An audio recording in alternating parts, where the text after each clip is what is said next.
Hormuz প্রণালীতে ইরানের কঠোর নজরদারি আর মার্কিন নৌ অবরোধ ঘিরে চরম উত্তেজনা বিরাজ করছে মধ্যপ্রাচ্য জুড়ে। অবরোধের মাঝে গত ২০ এপ্রিল ইরানি কন্টেইনারবাহী জাহাজ তোসকা আটক করে যুক্তরাষ্ট্র। গণমাধ্যমের খবর, জাহাজটির ৬ নাবিককে মুক্ত করেছে মার্কিন সেনারা। আটক বাকি ক্রুদের মুক্ত করতে ইরানি কর্তৃপক্ষ কূটনৈতিক প্রচেষ্টা চালিয়ে যাচ্ছে।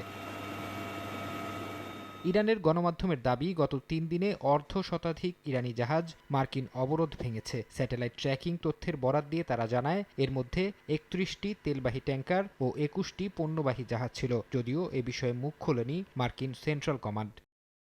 ইরানের পারমাণবিক কর্মসূচি পুরোপুরি বন্ধের নিশ্চয়তা না পাওয়া পর্যন্ত অবরোধ তোলা হবে না বলে সাফ জানিয়েছেন মার্কিন প্রেসিডেন্ট ডোনাল্ড ট্রাম্প। ট্রুথ সোশ্যালে দেয়া পোস্টে তিনি হুঁশিয়ারির পাশাপাশি তেহরানকে দ্রুত বাস্তব পরিস্থিতি বুঝে বুদ্ধিমান হওয়ার পরামর্শও দেন। ট্রাম্প বলেন, বোমাবর্ষণের চেয়ে অবরোধ অনেক বেশি কার্যকর। ইরানের সঙ্গে ফোনে আলোচনা হচ্ছে বলেও দাবি করেন মার্কিন প্রেসিডেন্ট।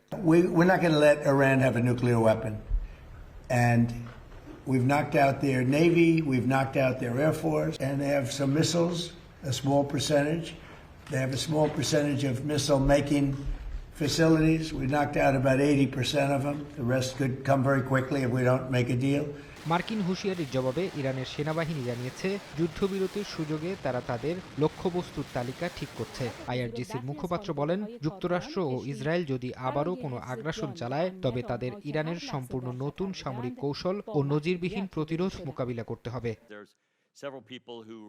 এদিকে ইরান যুদ্ধ নিয়ে প্রথমবারের মতো কংগ্রেসের শুনানিতে অংশ নেন সমরমন্ত্রী পিট হেগসেথ। এ সময় ডেমোক্র্যাট আইন প্রণেতাদের সঙ্গে তীব্র বাদানুবাদে জড়ান তিনি। এক ডেমোক্র্যাট সদস্য এই যুদ্ধকে কৌশলগত ভুল এবং চোরাবালি হিসেবে বর্ণনা করেন। যুদ্ধে মার্কিন সেনা নিহতের ঘটনায় সমরমন্ত্রীর পদত্যাগের দাবিও ওঠে। শুনানিতে এক আইন প্রণেতা অভিযোগ করেন, কুয়েতের ঘাঁটিটি ইরানের লক্ষ্যবস্তু তালিকায় থাকার পরও মার্কিন সেনাদের সেখানে পাঠিয়ে ঝুঁকি বাড়ানো হয়েছে। তবে হেগসেথ এই অভিযোগ অস্বীকার করে বলেন, সেনাদের সুরক্ষায় যথাযথ পদক্ষেপ নেওয়া হয়েছিল। পেন্টাগনের শীর্ষ আর্থিক কর্মকর্তা জুলস জেই হার্স্ট কংগ্রেসকে জানিয়েছেন, ফেব্রুয়ারির শেষ দিকে যুদ্ধ শুরুর পর থেকে এ পর্যন্ত মার্কিন সামরিক বাহিনী প্রায় $25 বিলিয়ন ব্যয় করেছে। এই যুদ্ধে ১৩ মার্কিন সেনা প্রাণ হারিয়েছেন এবং শত শত সেনা আহত হয়েছেন। বিপুল এই খরচের বড় একটি অংশ গেছে অস্ত্রশস্ত্র ও ক্ষতিগ্রস্ত সরঞ্জামের পেছনে, যা এখন মার্কিন রাজনীতিতে একটি বড় ইস্যুতে পরিণত হয়েছে। ফরহাদ চৌধুরী, সময় সংবাদ।